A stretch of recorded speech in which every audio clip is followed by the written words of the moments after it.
Legenda Batu Menangis, Kalimantan, yang dulu disebut juga Borneo, adalah salah satu pulau terbesar di Nusantara dengan kekayaan alamnya yang menakjubkan serta hutan yang lebat dengan ratusan sungai yang berkelok-kelok telah memberi kehidupan bagi rakyat Kalimantan. Alkisah Nanjau, di desa terpencil di tengah pedalaman, hiduplah seorang janda tua dengan anaknya yang bernama Darmi. Sejak ayah Darmi meninggal, kehidupan mereka menjadi susah. Ayah Darmi tidak mewariskan sedikit harta. Sang ibu terpaksa bekerja di sawah orang sebagai buruh upahan. Sementara putrinya Darmi adalah seorang gadis yang manja. Selain manja, ia juga adalah seorang gadis yang malas dan pesolek. Kerjanya hanya bersolek dan mengagumi kecantikannya hingga suatu hari. Darmi anakku, ayo bantu ibu bekerja di sawah. Hah? Bekerja di sawah? Iya nak, sesekali bantulah ibu. Tidak Bu, aku tidak mau bekerja di sawah. Nanti bisa-bisa kulitku kotor dan jari-jariku yang lentik ini bisa rusak. Apa kamu tidak kasihan pada ibu? Kasihan pada ibu? Buat apa juga kasihan? Tidak ada gunanya. Sudahlah, ke sawah sendiri saja. Demikianlah berkali-kali Darmi tidak mempedulikan ibunya yang dengan susah payah bekerja demi mendapatkan upah yang tidak terlalu besar. Tapi setelah mendapat upah, wah, untunglah upah kali ini bisa untuk membeli beras. Baru dapat bayaran ya? Coba berapa? Wah, cukup nih untuk beli baju baru yang kuincar.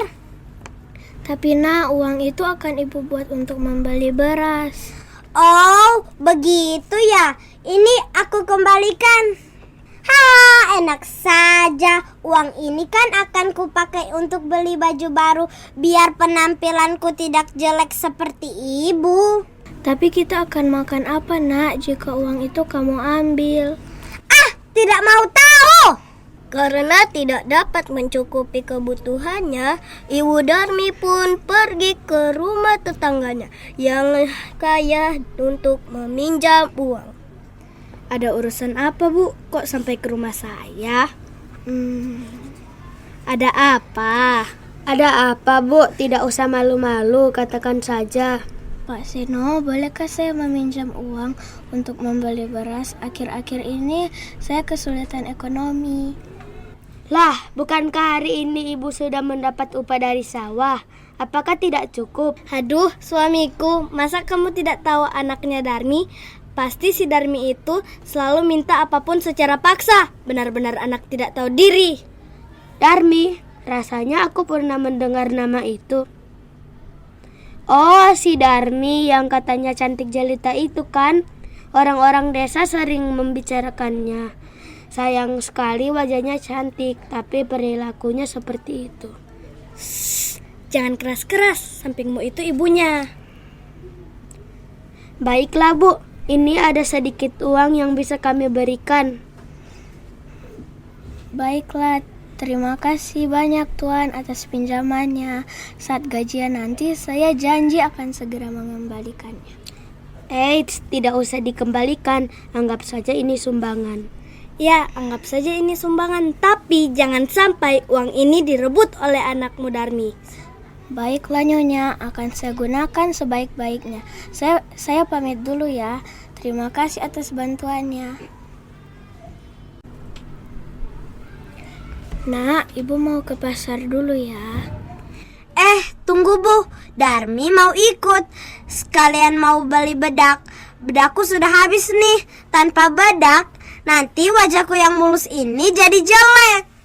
Tapi nak, nanti beli bedak jangan mahal-mahal ya. Mungkin saja uang ibu tidak cukup. Iya, begini nih nasib jadi orang miskin. Eits, aku mau ikut ke pasar bersama ibu, asalkan ibu harus berjalan di belakangku. Kenapa nak? Padahal aku ini ibumu. Aku malu punya ibu yang jelek, kotor, keriput lagi. Menyebalkan. Ayo cepat.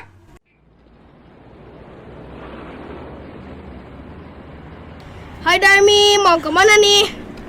Iya, mau kemana gadis cantik? Hei, jangan cuek sama kita dong. Biasa mau ke pasar. Oh iya, ke pasar sama siapa? Kalian tidak lihat di belakangku? Tuh. Oh, sama ibunya. Hah, gila apa? Orang seperti dia dibilang ibuku. Terus itu siapa dong? Dia itu pembantuku. Dia itu bodoh.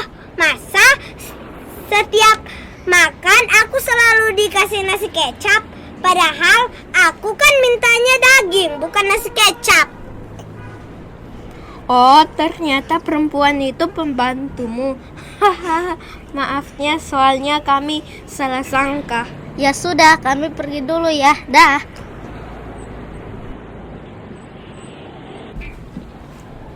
Wah, halo Darmi, lama tidak bertemu. Bagaimana kabarmu? Tidak terlalu buruk kok. Semakin dewasa, kamu semakin cantik.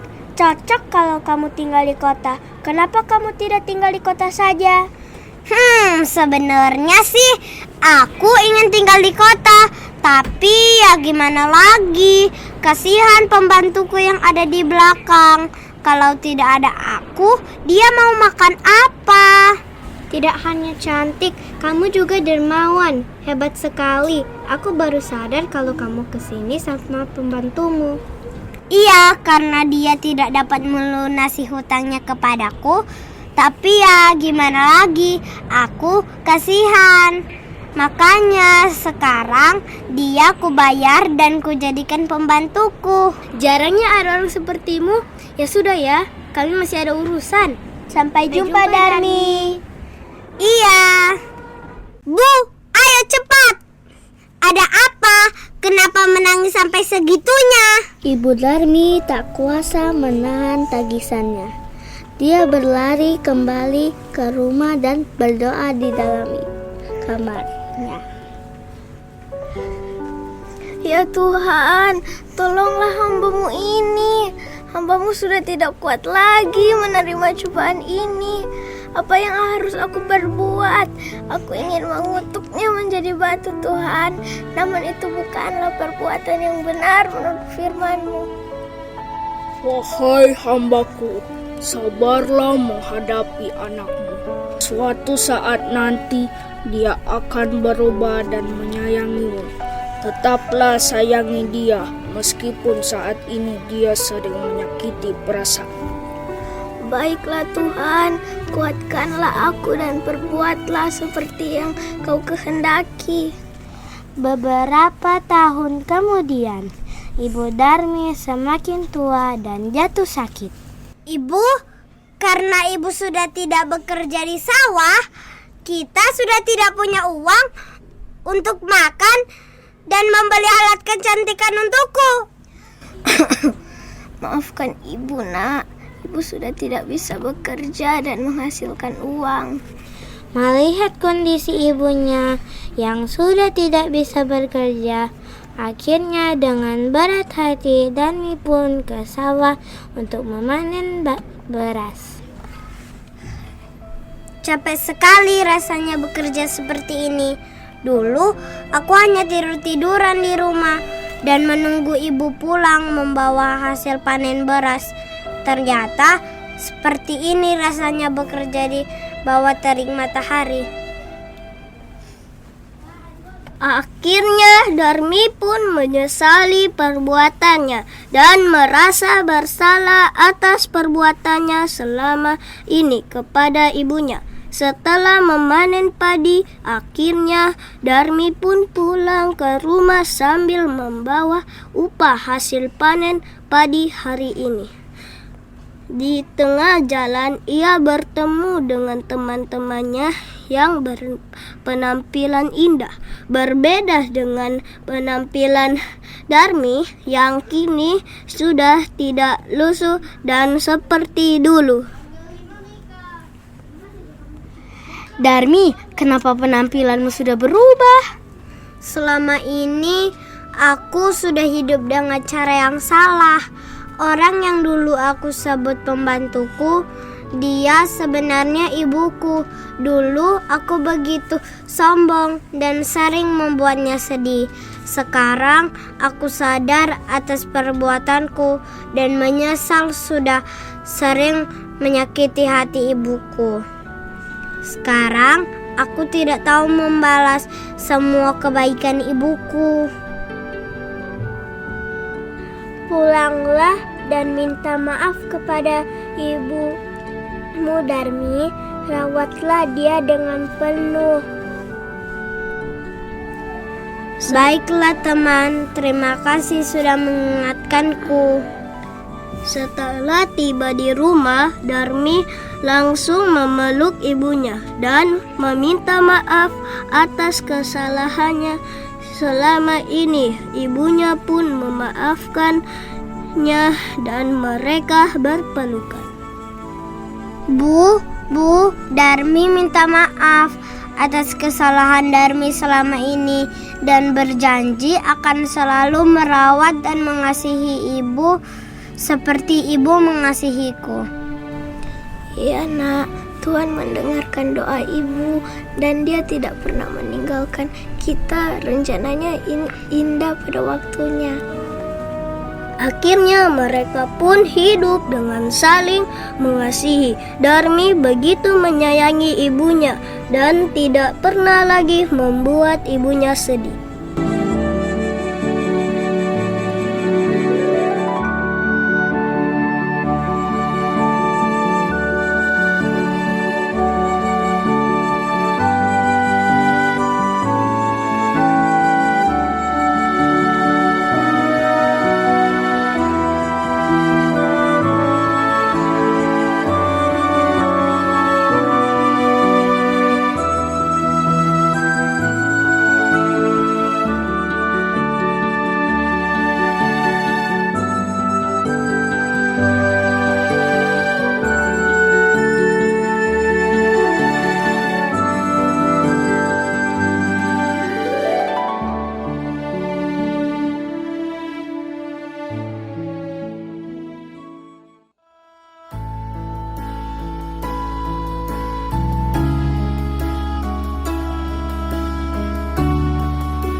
Kita harus menghormati dan menyayangi orang tua kita. Apapun keadaannya, kita tidak malas dan mau terus berusaha.